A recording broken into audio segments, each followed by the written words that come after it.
लेकिन कुछ दिनों बाद एक और भी गड़बड़ी शुरू हुई।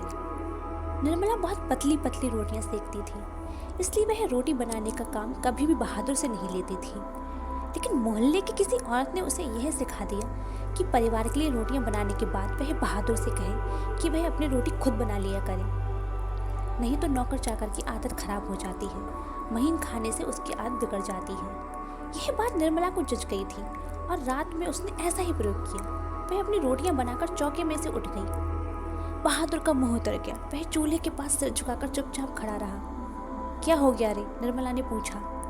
वह कुछ नहीं बोला। चल चुपचाप अपनी रोटियां सेक। तू सोचता है कि मैं तुझे पतली पतली नरम नरम रोटियां सेक कर खिलाऊंगी? तू कोई घर का लड़का है? नौकर चाकर तो अपना बनाकर खाते ही रहते हैं।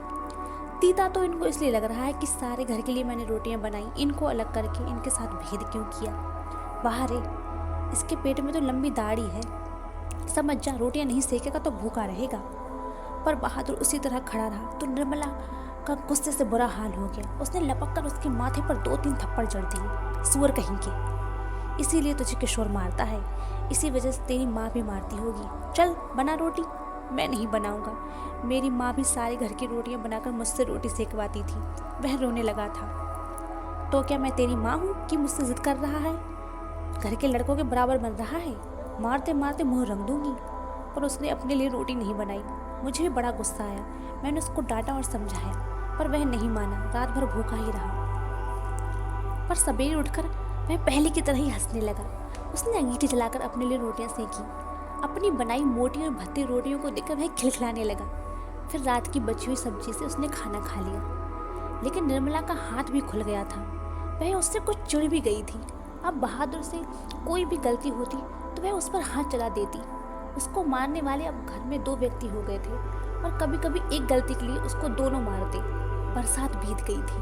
आकाश दर्पण की तरह स्वच्छ दिखाई देता था।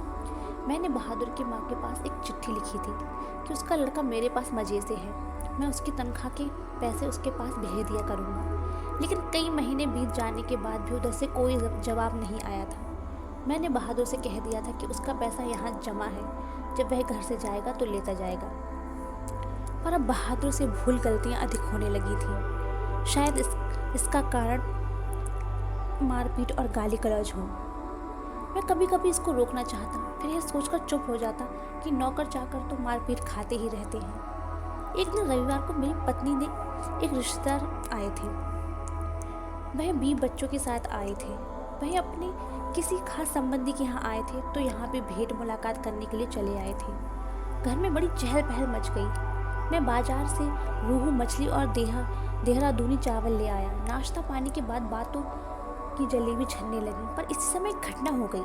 अचानक उस रिश्तेदार की पत्नी नीचे फर्श पर झुककर देखने लगी। फिर उन्होंने चारपाई के अंदर झांक कर देखा। अंत में कमरे के अंदर गई और फर्श पर पड़े हुए कागजों को उठाकर जांच पड़ताल करने लगी। क्या बात है? मैंने पूछा। रिश्तेदार की पत्नी जबरदस्ती मुस्कुराकर मजबूरी से हिलाते हुए बोली, क्या बताएं, 11 रुपए साड़ी की खूंट से निकाल कर यहाँ चारपाई पर रखी, पर वे मिल नहीं रहे हैं। आपको ठीक याद है ना? हाँ, खूब अच्छी तरह याद है। ये रुपए मैंने खूंट में बांध कर रखे थे। रिक्शे वाले को देने के लिए खूंट खोला ही था। फिर वे रुपए चारपाई पर रख दिए थे कि 4 रुपए की मिठाई मंगा लूँगी और कुछ बच्चों के हाथ पर रख दूँगी। रास्ते में कोई ढंग की दुकान नहीं मिली थी, नहीं तो उधर से ही लाती। किसी के यहाँ खाली हाथ जाने में अच्छा भी नहीं लगता। बताइए, अब तो मैं कहीं की नहीं रही। फिर मेरी ओर झुककर धीमे स्वर में कहा था, जरा उससे पूछिए ना। वह इधर आया था। कुछ देर तक वह यहाँ खड़ा रहा, फिर तेजी से बाहर चला गया था। अरे नहीं, वह ऐसा नहीं है, मैंने कहा। You do not know, these people are expert in this art, रिश्तेदार ने कहा। मैंने बहादुर की ओर तिरछी दृष्टि से देखा। वह सिर झुकाकर आठा गूंथ रहा था। उसके चेहरे पर संतुष्टि और प्रफुल्लता थी। उसने ऐसा काम तो कभी नहीं किया, बल्कि जब कभी उसने 2-4 आने इधर उधर पड़े देखे तो उठाकर निर्मला के हाथ में दे दिए थे। पर किसी की दिल की बात कोई कैसे जान सकता है? ना मालूम अचानक मुझे क्या हो गया और मैं गुस्से में आ गया। बहादुर, मैंने कड़े स्वर में कहा। जी बाबूजी, इधर आओ। वह आकर खड़ा हो गया। तुमने यहाँ से रुपए उठाए थे? जी नहीं बाबूजी, उसने निर्भय उत्तर दिया। ठीक बताओ, मैं बुरा नहीं मानूंगा। नहीं बाबूजी, मैं लेता तो बता देता। तुम यहाँ खड़े नहीं थे, रिश्तेदार की पत्नी ने कहा। फिर तेज़ी से बाहर चले गए। देखो भैया, सच सच बता दो, मिठाई खरीदने और बच्चों को देने के लिए रुपए रखे थे। मैं तो बुरी फंसी, अब वापस जाने के लिए रिक्शे के पैसे भी नहीं। मैं तो बाहर नमक लेने गया था। सच सच बता बहादुर, अगर नहीं बताएगा तो बहुत पीटूंगा और पुलिस के सुपुर्द कर दूंगा। मैं चिल्ला पड़ा। मैंने नहीं लिया बाबूजी। बहादुर का मुंह काला पड़ गया था। पता नहीं मुझे क्या हो गया, मैंने सहसा उछलकर उसके गाल पर एक तमाचा जड़ दिया। मैं आशा कर रहा था कि ऐसा करने से वह बता देगा। तमाचा खाकर वह गिरते गिरते बचा। उसकी आंखों से आंसू गिरने लगे। मैंने नहीं लिया। इसी समय रिश्तेदार साहब ने एक अजीब हरकत की। अच्छा छोड़िए, इसको पुलिस के पास ले जाता हूँ। इतना कहकर उन्होंने बहादुर का हाथ पकड़ लिया और उसको दरवाजे के पास घसीट कर ले गए और दरवाजे के पास जाकर धीरे से बोले, देखो तुम मुझे बता दो, मैं कुछ नहीं करूँगा, बल्कि तुमको इनाम में 2 रुपये दे दूँगा। पर बहादुर ने इनकार कर दिया। इसके बाद रिश्तेदार साहब 2-3 बार उसको दरवाजे की ओर खींच कर ले गए और जैसे कि पुलिस को देने जा रहे हैं, लेकिन आगे बढ़कर वह रुक जाते और उसे धीमे धीमे शब्दों में पूछताछ करने लगते। अंत में हार कर उन्होंने उसको छोड़ दिया और वापस आकर चारपाई पर बैठते हुए हंसकर बोले, जाने दीजिए, ये सब बड़े घाघ हैं। किसी झाड़ी बाड़ी में छिपाया होगा या ज़मीन में गाड़ आया होगा। मैं तो इन सबको खूब जानता हूँ। भालू बंदर से कम थोड़ी होते हैं ये। चलिए, इतना नुकसान लिखा था। इसके बाद निर्मला ने भी उसको डराया धमकाया और 2-4 तमाचे जड़ दिए, पर वह नहीं करता रहा। इस घटना के बाद बहादुर काफ़ी डांट मार खाने लगा। घर के सभी लोग उसको कुत्ते की तरह दुरदराया करते। किशोर तो जैसे उसकी जान के पीछे पड़ गया था। वह उदास रहने लगा और काम में लापरवाही करने लगा। एक दिन मैं दफ्तर से विलंब से आया। निर्मला आंगन में चुपचाप सिर पर हाथ रखकर बैठी थी। अन्य लड़कों का पता नहीं था। केवल लड़की अपनी माँ के पास खड़ी थी। अंगीठी अभी जली नहीं थी। आंगन गंदा पड़ा था। बर्तन बिना मले हुए रखे थे। सारा घर जैसे काट रहा था। क्या बात है, मैंने पूछा। बहादुर भाग गया। भाग गया? क्यों? पता नहीं, आज तो कुछ हुआ भी नहीं था। सवेरे से बड़ा प्रसन्न था। हमेशा माताजी किए रहा। दोपहर में खाना खाया। उसके बाद आंगन से सिलबट्टा लेकर बरामदे में रखने जा रहा था कि सिल हाथ से छूटकर गिर गई और 2 टुकड़े हो गए। शायद इसी डर से वह भाग गया कि लोग मारेंगे, पर मैं इसके लिए उसको थोड़े कुछ कहती।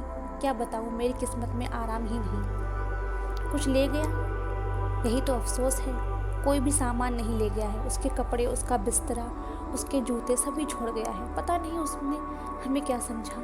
अगर वह कहता तो मैं उससे रोकती थोड़ी, बल्कि उसको खूब अच्छी तरह पहना उड़ाकर भेजती। हाथ में उसकी तनख्वाह के रुपए रख देती, 2-4 रुपए अधिक दे देती।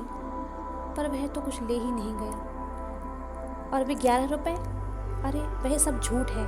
मैं तो पहले ही जानती थी कि वे लोग बच्चों को कुछ देना नहीं चाहते, इसलिए अपनी गलती और लाज छिपाने के लिए प्रपंच रच रहे हैं। उन लोगों को क्या मैं जानती नहीं? कभी उनके रुपए रास्ते में गुम हो जाते हैं, कभी गलती से घर पर छोड़ा आते हैं। मेरे कलेजे में तो जैसे कुछ हौन रहा था।